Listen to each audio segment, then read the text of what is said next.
Why do I feel empty even when everything in life seems just fine?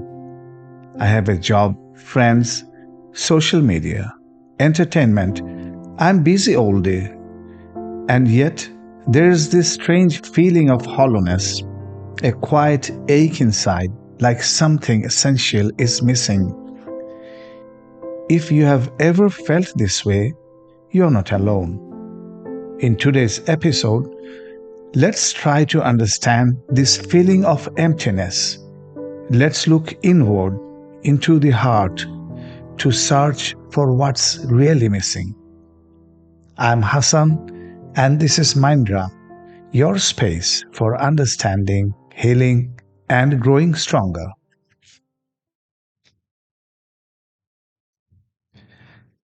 Emptiness is not just the absence of activity or people in our lives.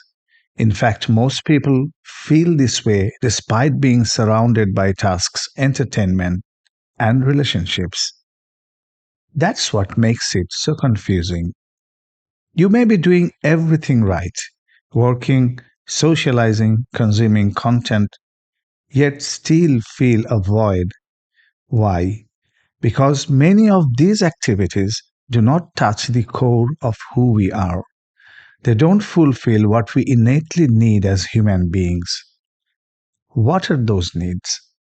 If we really want to understand our deepest human needs, we have got to start by understanding ourselves first.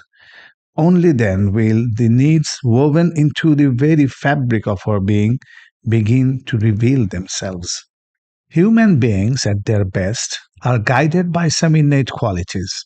These aren't taught, they are deeply embedded in our nature. For example, humans have a yearning for God or transcendence. Anthropological and historical evidence shows that almost all human cultures, from primitive tribes to modern civilizations, have had some form of belief in a higher power, gods, or spiritual order.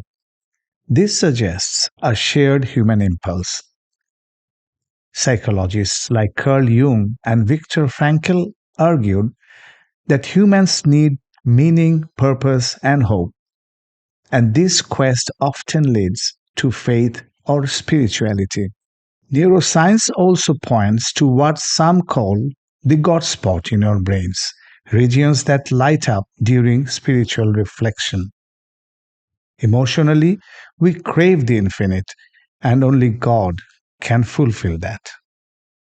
Next, we have an innate capacity for altruism and transcendent love. According to neuroscientist Donald Pfaff, our brains are actually wired for altruism. His altruistic brain theory suggests that kindness and empathy aren't just things we learn, they are built into our neural structure.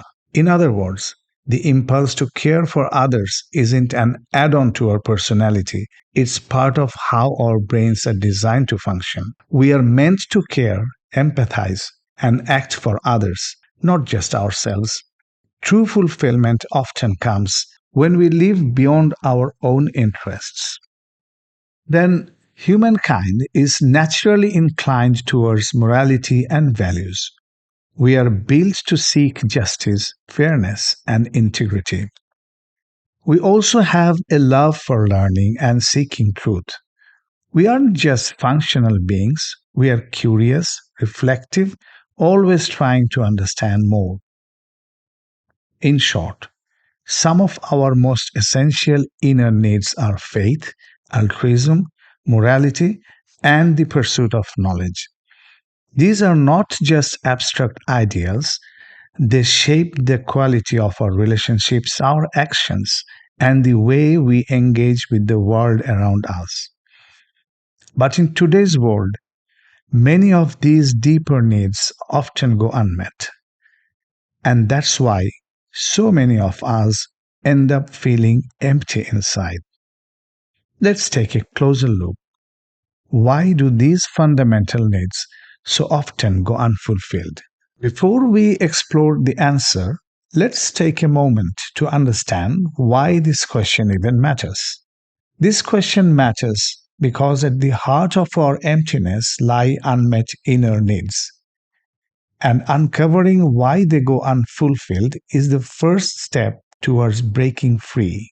So, let's return to the key question. Why do our deepest human needs so often go unmet? One of the most fateful shifts in recent decades isn't just the rise of greed. It's the expansion of markets and market values into areas of life where they simply don't belong. We are no longer just consumers living in a market economy. We have become participants in a market society where almost everything is judged through the lens of cost benefit, performance, and profit. Even love, truth, and meaning. Today we are immersed in noise, yet stirred for meaning, captivated by symbols, but increasingly indifferent to substance. Perhaps no one captured the essence of this shift more powerfully and more succinctly than Professor Michael Sandel, who once said, "We have drifted from having a market economy to becoming a market society. Today, almost everything is up for sale. And in a market society, everything is transactional and has a price, even love, education, and time with the people we care about." As a result, faith is often reduced to religious identity or just rituals. Values have degraded. Morality is traded for convenience and utility, moral decisions being outsourced to markets. Altruism is replaced by personal gain and erosion of the common good. Love is buried under our obsession with performance and profit. And education, now a commodity, is driven more by job prospects than the pursuit of truth or wisdom. This shift affects how we see ourselves and others. We work for promotions and salary, not purpose. We study for certificates, not knowledge and understanding. We form relationships for benefits, not connection. When everything is reduced to a tool for self-gain, with little or no regard for our core human needs, its meaning begins to erode. And when the things we depend on no longer carry any meaning, we start feeling empty. Think about it. Animals live for food, territory, and reproduction. Are we as humans reducing our lives to the same basic instincts? If so, no wonder society feels like a jungle, competitive, chaotic, and emotionally barren. A world that forgets faith, love, and purpose will itself become hollow, and so will its people. How do we reclaim meaning? We may not be able to change the entire world, but we can change the space around us. And that begins by restoring transcendent meaning in our actions. Instead of asking, "What will I get from this?" try asking, "Why am I doing this? Whose life will this touch? What value does this carry beyond myself?" Keep asking why until your answer leads to something bigger than just you, to others, to society, to God. Let's bring human values back into everyday life.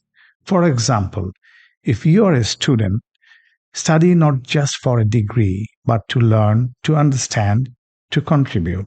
If you are working, work not just for money and promotion, but for impact.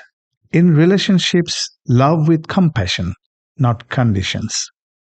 In leadership, serve, don't dominate. And if you are ever afraid of being hurt in return, remember, let your actions be rooted in your desire to please God, not just people.